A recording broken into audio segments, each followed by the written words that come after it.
Hi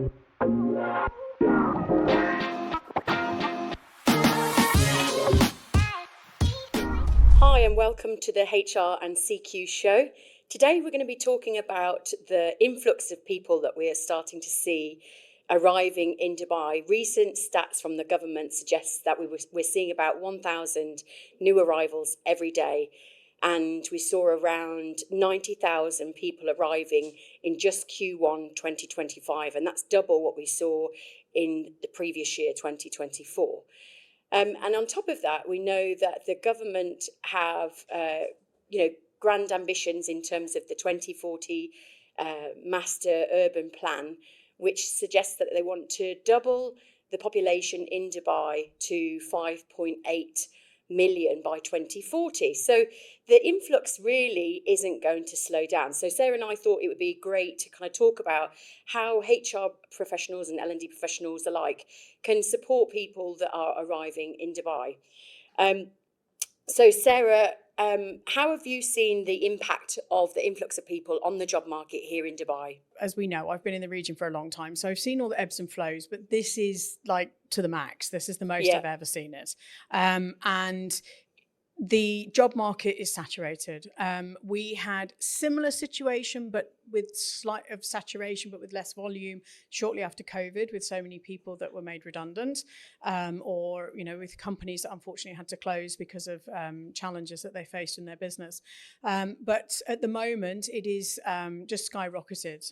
There's so many people. I unfortunately don't have an unemployment statistic because there's no sort of structured metrics around that in the UAE at the moment, like you might have in the UK or in other countries. So it's difficult to put a sort of tangible number on it. But I know from seeing the sheer volume of applications that come through on vacancies, of posts that you put, people looking for jobs in LinkedIn and other Facebook groups and things, it's just astronomical, and it's not stopping.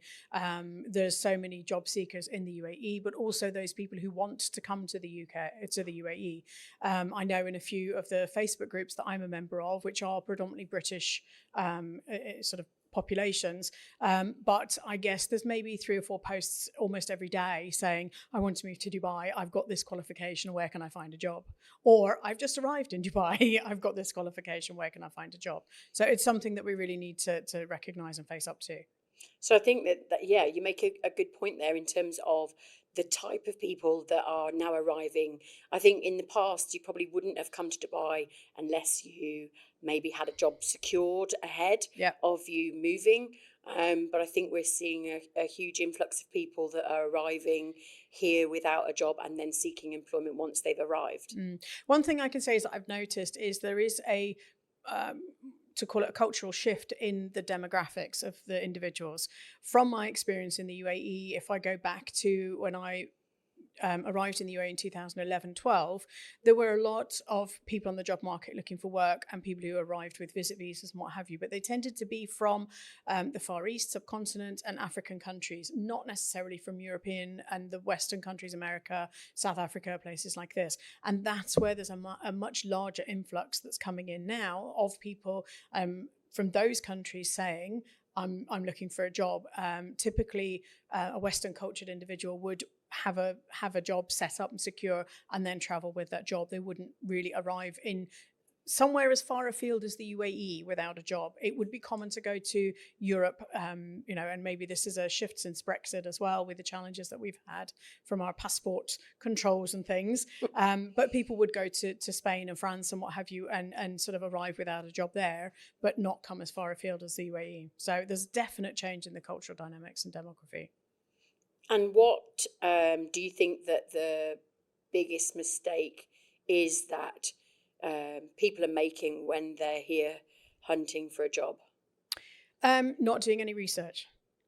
The UAE job market is not the same as any other job market. There are, and you know this as well from your cultural intelligence expertise, that there are stratifications in the job market of different job fields and positions, different levels of expertise. But there is almost unwritten rules as to what nationality can do certain jobs, for example. And it's something that, for example, in the UK, a carpenter, plumber, and electrician is a very skilled, a very qualified job. However, a Brit would not be looked at for a position in a construction company here in a similar role because of the level of expertise and expectation on salary commensurate to the expertise and skills that they've got, and they can, generally would hire from other nationalities with a lower salary. So there's those type of things that you need to just be mindful of and look into. Do I actually have a skill that I can get a job with in the UAE? So researching those type of things. Also looking at the cost of living, looking at rental opportunities. When you arrive, what's the process? How long can I be here? What type of visa is it? Also, how much is your outgoings, your cost? Go shopping. Right? There is nothing that says you can't go and fill a shopping cart on one of the supermarket websites and don't have to buy it. Okay, to go and see how much your normal weekly shop would be, because I think it surprises people a lot as to how expensive it is to live here. Everybody thinks, as we've mentioned before, that the perception is that the streets are paved with gold, and yes, they can be, but when you first arrive and hit ground, it's not that simple and not that straightforward. Yeah. From a cultural perspective, Emma, because I've mentioned briefly there about the different cultural demographics, what's your insight into the changes in the recruitment market over here with the influx? So I think, well, the first thing I'd say is that people that are coming over who potentially aren't coming over with a company, so they're arriving without a job already in hand, means that there isn't sort of any relocation support that would be provided by a corporate. And so where some companies may provide that cultural awareness session, be it maybe a brief one, because I still think there's not enough companies that include that in their onboarding, but we'll talk about that, I think, in our next episode. But I think then that those that haven't come with a job have had no support whatsoever, and it's relying on them individually doing a level of research in terms of, what are the cultural dynamics that I'm likely to face when I get a job. But even before that stage, what are the cultural dynamics that I'm expecting to see when I go for an interview? How might I want to portray myself still in an authentic way, but in a different way to suit maybe the person that I'm being interviewed by? Yeah, no, that's a really good point. That's something that from simple things like timing. What time is your interview? What time do you arrive? What you're wearing. Because I've noticed a big shift when I was looking for a job in corporate many moons ago. I was always suited and booted. I always had a jacket on. I always had smart trousers or a top, and looked very corporate and very professional. When I look at what some individuals wear when they come to interviews these days, and I have to put aside my own perceptions of what they ought to be wearing, because I'm like, what they wear really doesn't matter, but it does create a first impression. And that's something that they need to think about when they arrive, as to what the cultural perception may be from the company they're applying to, as to, am I going to be overdressed or underdressed? Well, even on that though, I think as much as there's lots on TikTok or Instagram about the kind of bling social lifestyle of Dubai, and with that then comes kind of a misconception of perhaps what's appropriate in the region. And I'm not saying that you won't see people wearing very little, but is it culturally appropriate?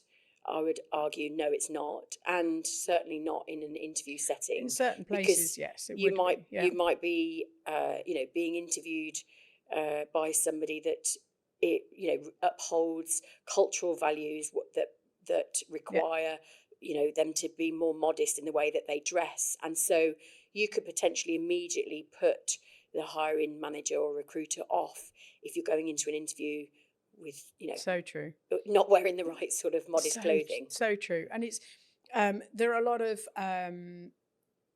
what are deemed and I think this is thinking more, obviously, this is more about the women than the guys. I think the guys have an easier choice to make of, whether I wear a tie or not. And, that's somewhat more acceptable and easier to manage. You're not going to rock up as a guy in a pair of swimming trunks or something like this, I would hope, unless it's a lifeguard interview. But for the women, it's a little more complex because the fashion these days is to have, high cut skirts and low cut tops. And that is not generally culturally appropriate in the region. So it is very much worth thinking about these things. So moving on from talking about sort of the interview side of things, and we've briefly touched on the like cultural dynamics of people moving over here. I think we also need to think about how people can support themselves in finding a job. Yeah. And, you and I have we've both been in corporate. We've both got very strong LinkedIn profiles these days. We both take as much learning as we can about how to improve our LinkedIn profile and attend, various events on personal branding and things like this. What are some of the key tips and giveaways you would give to someone, and advice that you would give to someone about this, and why is it important? So I would say that the first thing you want to think about is, if you've submitted a CV and it's got in front of the recruiter and they think that your CV looks great, the next thing they're going to do is check you out on LinkedIn. And if when they go to LinkedIn, your profile hasn't been recently updated, for example, you don't have a updated photograph, or you're not regularly posting and active, showing your competence and how you potentially could add value to their organization, then it will kind of put you further down the pecking order in terms of potential suitable candidate for this role. If you've got a recruiter then looking at somebody else's LinkedIn profile who's regularly posting, showing their understanding of the industry sector, talking about, key trends in their market at the moment, you're going to kind of stand out as a kind of star candidate. And so I think, as much as people maybe don't necessarily see the importance of having a personal brand if they're in the corporate space, and their argument is, well, I don't want to be an influencer, so I don't need to do that. I think the market has moved on from there and that view, and that actually you do need to be seen to be active on your LinkedIn profile. Yeah, I mean, it comes back to, I joined LinkedIn in the very early days, and it was, you only connected with people that you actually knew. I could probably, for all the followers or connections that I've got, probably like maybe 2,000 of them I actually have worked with or have met at some level. And it's so LinkedIn has evolved so much, and it's evolved so much again rapidly with COVID and the situations in COVID, to being more brand orientated and personal brand orientated, not just about the company that you're working with. And I think the points that you make there are really very true. Having a photograph that looks like you, one that matches one that if you have it on your CV, for example. Having your up-to-date qualifications, your education on there, your positions. I was thinking not just that matches your CV, that matches what you'll look like when you arrive at the interview. Well, yeah, there is that as well. You want them to recognise you when you arrive at their office for the interview, and not for it to be like 10 years old and they don't even recognise you in there. And not a glamour shot as well. That's something else. And I was going to jump on this with the whole social media thing. It's like, yes, LinkedIn is a form of social media, but the classic social medias being, your TikTok, your Instagram, Facebook, things like this. You need to be mindful of what you're posting on there that employers can see. Make sure your profile is locked, right? Or that you are conscientious about what is your cover photo in I can't even remember the name of what, I know in LinkedIn it's the banner, but the equivalent, the cover photo that you have on Facebook, for example, what your profile picture looks at. Because if that's all they can see, that's good, but that is what they will make a judgment on. And if that is you hanging off the side of a boat with a bottle of champagne in your hand, they might think twice.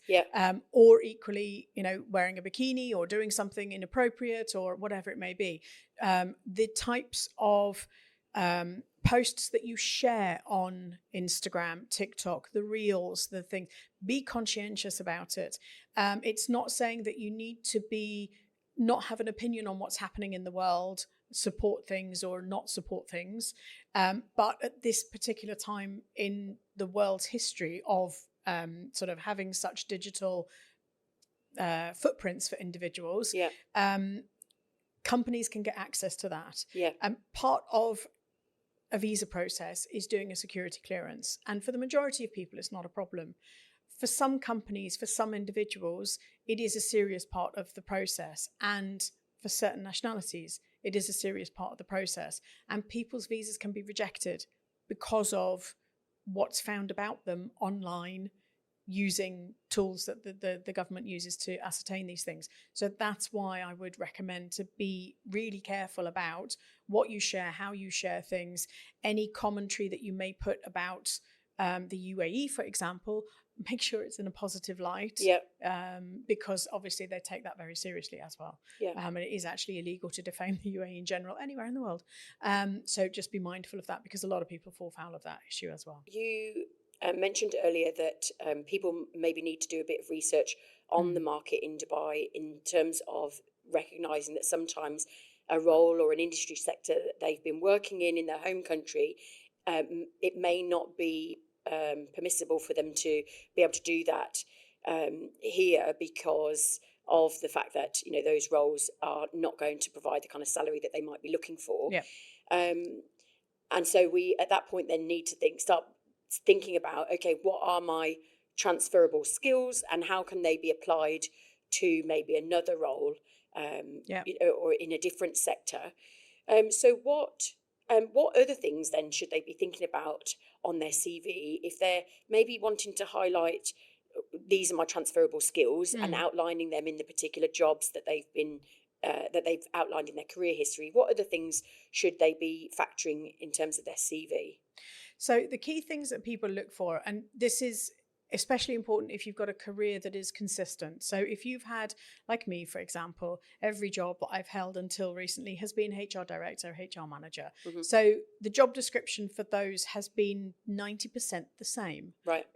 Hiring, firing, policies, procedures, disciplinaries, onboarding, offboarding, all of those things. It's the same.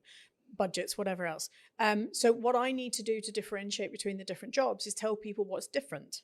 So I don't put the general blurb and copy paste each time. I put the different elements. Most people know an HR manager does this, but in this job, I also did this. I also did this. So there's those additional skills that are not normal or not that would be unique to that position. On top of that, you need to validate what you actually did. So how much money did you make for the company? Put a value, and it has to be an honest value, right? You have to be able to talk about it. You have to be able to explain it and demonstrate it, like not physically show the paperwork, but, give enough information to be able to say, no, this is the truth of what I do and who I am, if you get to an interview and have a conversation with someone. So you need to make sure that you've got achievements in your resume for the key jobs that you do, and make sure they're quantifiable as well. Don't overdo it. I overdid it once and got told that my CV looked more like that of a financial controller, which is always interesting as an HR person, because often people say that HR doesn't think about money. So don't overdo it and have a good balance, but have, the key numbers that you can put, and don't put the same numbers in each one. So don't say, I increased sales by this there, unless you actually did, but give a little bit of information about how you achieved it. I would recommend setting up something called, and it takes a little bit of homework, but setting up a table that is called star stories. So that's your situation, your task, your achievement, your success or whatever, and what the results are, so that you can take from that the bullet points to put into your resume. But then when you go to an interview, you've got all the background in your mind that you can use to refresh, to talk around. And also when you are applying for different jobs with different, maybe slightly different industries, or maybe you want to highlight something different, you should really, I'm not the greatest supporter of this theory, and didn't really do it in practice. But if you are applying to different types of companies, you may want to adjust your CV to accommodate the different types of company or a slightly different role. So you can then pull on your star stories each time to say, okay, this one's relevant for that and this one's relevant for this type of job. So that's a little background work that you can do, but then you can use those as well with your LinkedIn posts. So that gives you automatic material to be able to put through as your confidence on LinkedIn posts. So that Sarah talked there then about the STAR model. So situation, task, achievable results. Yep. So that's a great model to kind of research if you're wanting to think about how you can add value to your CV, but also use those then as very quick, short conversational starters. I was thinking Yeah. in terms of exampling your expertise in Yeah. the interview as well. Yeah. But it's also because if your CV is there with the interviewer and they go, oh, tell me how you did this, you're going to have that information because you've got the extrapolation in your star story spreadsheet.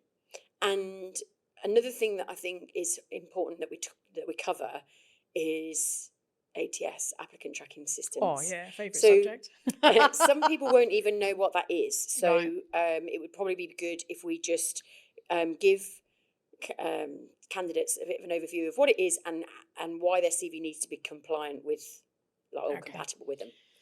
So an ATS, as you said, applicant tracking system, is a computerized system that most careers sites have in the sort of back end of them, right? Yeah. So every time you apply, when you click quick apply on LinkedIn, or you go to a company website and you fill in the gazillion of pages of applicant information and then attach your CV and tell them everything you've told them already, and then press apply, it screens your CV and your application through a predefined set of questions. Yeah. Now, with AI tools, these are getting better, but at the basic level, they will look for predetermined information that comes from the recruiter. So does this person have the word degree on their CV or not? Yes or no? What is the subject of the degree? Is it HR, engineering, whatever it might be? It will then look at a number of different elements. It could be around number of years experience. It could be around specific words that are used. And it usually will take it from a job description. So the recruiter will put the job description and basically will play spot the difference, okay, between that job description and your CV. And this is where a lot of people get automatic rejections because they don't understand and they don't do that matching in advance. There are tools that can help you out there. There's a website called jobscan.co, which you can register. I think it used to be free. I'm not sure if it's still free. And you can get a number of free scans of your CV and it will tell you, yes, you say the word manage, but the job description says managed. And it will be that basic that it is looking for, okay? And you can then polish your CV to match the job description and get like an 80-85%. The only thing you don't know from that is if there are any sort of critical yes or no's, right? That if the candidate must have that and they don't have it, we're not going to be interested. There's nothing you can do to override that, okay? And you won't know that that's the case. Don't be dishonest because you will be caught out, obvious reasons. But do use those tools that are there.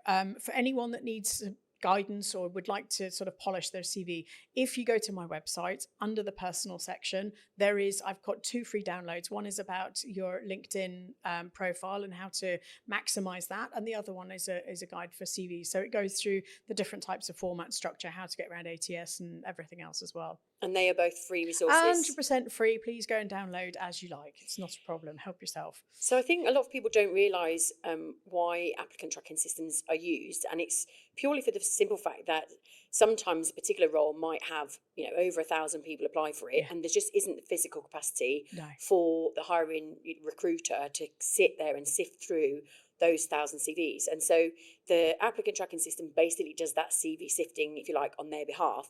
And all that they're then presented with is the CVs that have passed it's a long list. kind of rigorous test of information. And so, but what's interesting is I actually put my own CV through the website that you recommended, JobScan, and I copied and pasted a role that I thought, well, if I was going to apply for a role in the corporate space, this would be a type of role I'd apply for. And when I put my CV through JobScan, the percentage rate that it profiled my CV at was very low, and I was quite shocked. And when I looked into the reasons why it had scored quite low, it was because some very simple things, like there was a requirement for the role for a particular level of education, and therefore it was looking for the word education in my CV. And on my CV, I'd labelled the qualifications that I'd got under the title qualifications and training. And so my CV didn't contain the word education. and therefore that pulled the overall score right down. So it can sometimes be something really simple, like you have been a supervisor, so your CV says supervisor, but the vacancy that you're applying for says team leader, and therefore your CV doesn't match. contain Yeah. the key words that the applicant tracking system is looking for this particular role. So Yeah. I know that you said you were maybe not so good at tailoring your CV for each role, but there is benefit, obviously, Definitely. in doing that. And JobScan, other websites available. Yeah, we're not getting any commission for this. None whatsoever. It's just because it's one that I know of and Yeah. I used before I started my own company. It's one that I used regularly just to review my CV, and not to change it drastically, but to do exactly like that and go, okay, I need to change my qualification section to education and qualifications, Yeah. for example, or have another section with education and then put my qualifications, because, you know, education in school is not just going to university. So, and it could be different levels of education. So looking at those little things, and like you mentioned, team leader versus supervisor, use their terminology. If they call it a supervisor, you call it a supervisor. Something else that I would recommend is standardize your job title.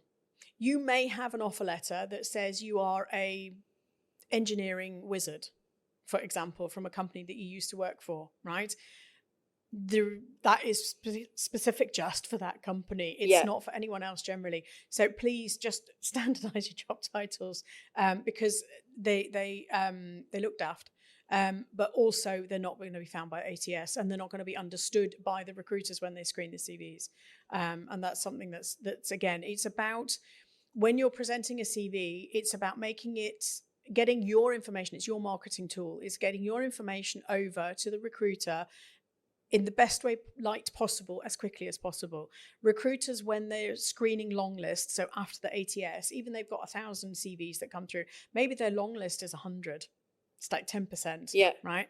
100 CVs to screen is brain numbing. Yeah. I've done it multiple times.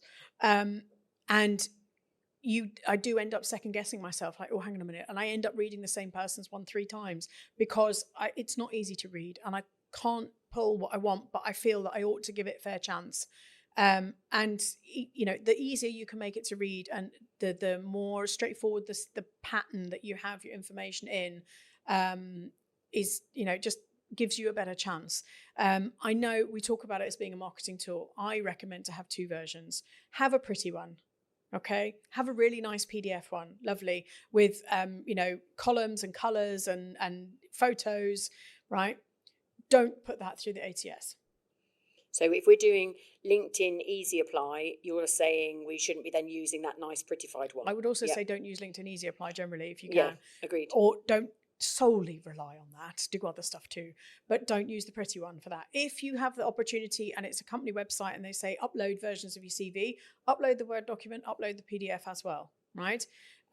Because ATS can bounce the PDF, the pretty ones, because it's got columns in it, because it's got pictures in it, because it's structured the way it is. They don't always read it. They are getting better, but they don't always read it. And you're just losing your opportunity. And whilst you spend hours or minutes with ChatGPT and Canva and all these other fabulous tools with all the templates that are available, it is, you know, more and more getting bounced by the ATS programs. Yeah, so we've talked about transferable skills, CV, applicant tracking systems. A lot of that information is relevant to the candidate that's actually applying.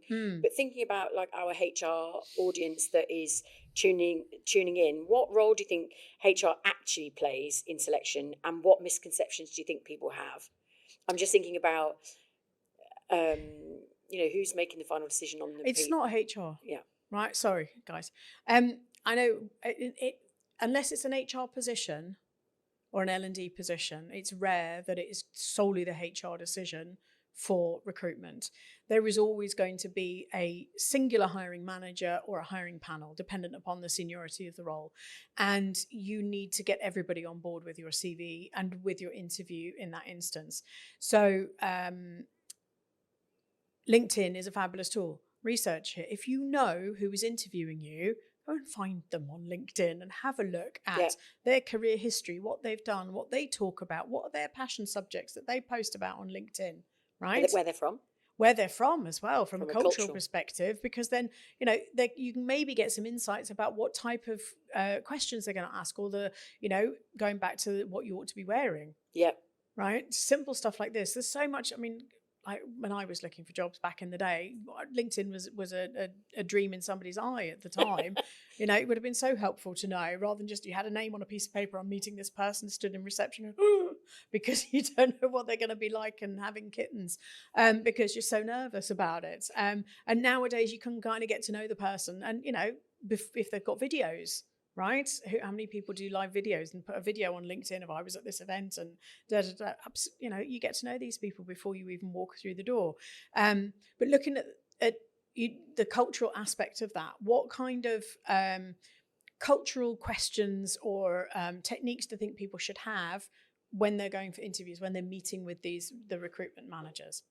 Well, I think it's helpful to think about some of the different cultural values that might be at play in an interview, regarding things like the way that people communicate. You mentioned earlier about timekeeping, the fact that they might be more hierarchical than you are, and just being aware of that in your conversation to make sure that you're kind of showing a level of respect to them that they expect, which may go beyond the way that you would ordinarily represent yourself, just to make sure that you're kind of on the right side of the interviewer. And something else, there's a lot of talk on doom scrolling on Facebook Reels and things like this around questions that you should be asking the interviewer. I have no problem with people asking questions, but obviously the interviewer might not want to answer some of those questions. So which ones would you say maybe you have a stack of questions that are safe to ask anyone, and some that maybe aren't, or things that you might want to take care of when you know the interviewer from a cultural perspective? Yeah, I think some cultures are much flatter, and so therefore might take a more informal, friendly approach to an interview, and maybe feel more comfortable to speak up in that kind of interaction, whereas others may feel that they need to show a level of respect to the hiring manager. And I'm not saying that people that come from a flatter culture won't show respect to the interviewer, but it's just at differing levels, and so it's just being mindful of what are the cultural dynamics that are being shown in the initial stages of the interview that help you then to determine what's kind of the right approach and behaviour to display, and therefore what would be appropriate questions to ask during the interview, and maybe not so much in the interview. And don't be upset if they don't answer it. So if you ask a question, what's your budget for the salary? If they say, oh, we'll come back to you, don't be upset if they don't answer it. It could be a cultural reason they're not answering. They might not actually have the answer. Yeah. It's not anything personal. They're not hiding anything. It's just one of those things. So, okay. So we're coming to the end, and I just have a couple of, just before we move on to things, we haven't spoken about onboarding people, but that's because we've already covered it in one of our earlier episodes. So I think it's episode 4. Yeah. So if you go back to episode 4, you can have a listen to that alongside of this, and that will give you some hints and tips. And then stay tuned for the next episode, because we'll be talking a little bit more around this subject as well, but from a more how HR is supporting the new recruit. Yeah, exactly. If you are moving to the UAE and you do want to get the inside track and learn a little bit more about what we've been talking about from a cultural perspective, Emma's book is out. Okay, I've read it, and she's not paying me to say this. I even had to pay for my own book. It's fine, but she did sign it, so it will be worth millions. Dubai Decoded. It's available through Amazon.com. For those in the UK, that's going to be an easy purchase. If you're in the UAE and you want to buy it, you can buy it through the Kinokua, which I can never pronounce, online store. Kinokuniya, is it? The Japanese bookshop. In Dubai Mall, in Dubai or online. Yeah, that one. So it's available in there. It's very reasonably priced, but for the amount of information in it, it is super useful. Doesn't matter if you've been here for 5 years or 5 minutes, pick it up and have a read, because I can guarantee you will learn something about yourself, if not others, and it will make a massive impact. So thank you so much for joining us today, and we look forward to seeing you in our next episode. Thanks a lot. Bye for now.